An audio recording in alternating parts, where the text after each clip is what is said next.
Я, значит, хотела бы сказать о той проблеме, проблеме, которой мы сейчас работаем и занимаемся вплотную. Это буллинг и кибербуллинг.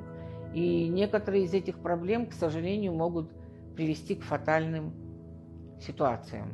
То есть, когда, вы знаете прекрасно, когда вот там у нас сейчас в такой век, конечно, мы вот говорим, что это всегда было. Но вот такого, как сейчас у нас интернет, вот можно сказать, зависимости, да, все сидят в интернете, все видят.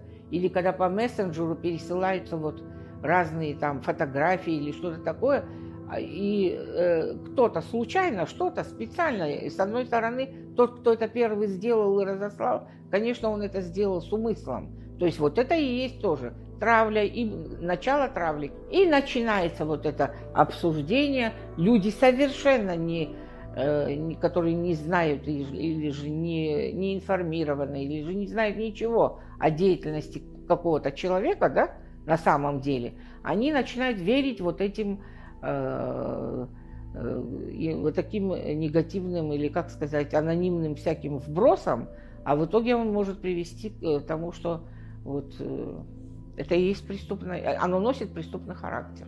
На Западе это называют еще киберпреступлением. Когда мы говорим еще вот о киберзапугивании, да, иногда мы вот, с нами раз такое не бывало, что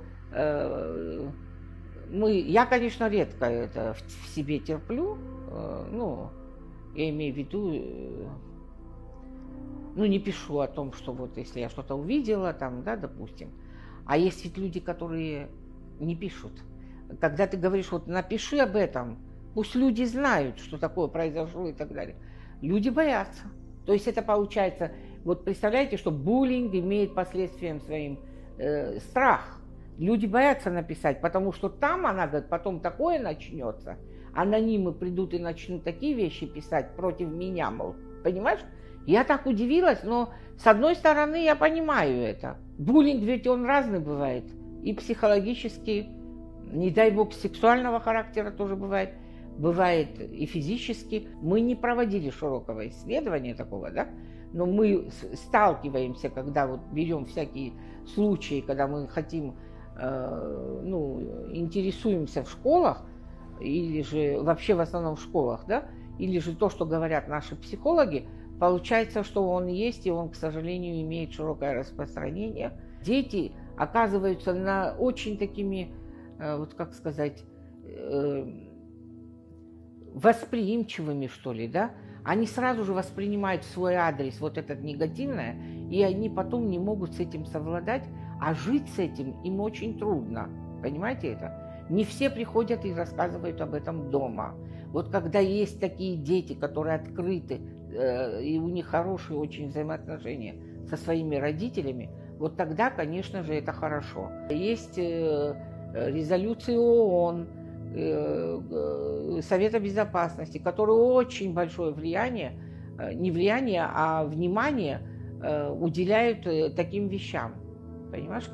Мы с этим сталкиваемся с вами, но мы не знаем о том, что люди об этом уже работали, выработали какие-то методы и делают рекомендации какие-то. Вот когда я посмотрела рекомендации вот этого Дана Олвиус, это норвежско-шведский психолог, вот он уже умер в 2020 году, но он в течение стольких лет исследовал, он делал большие исследования, и на основании этих исследований потом делал рекомендации. Вот есть его рекомендации.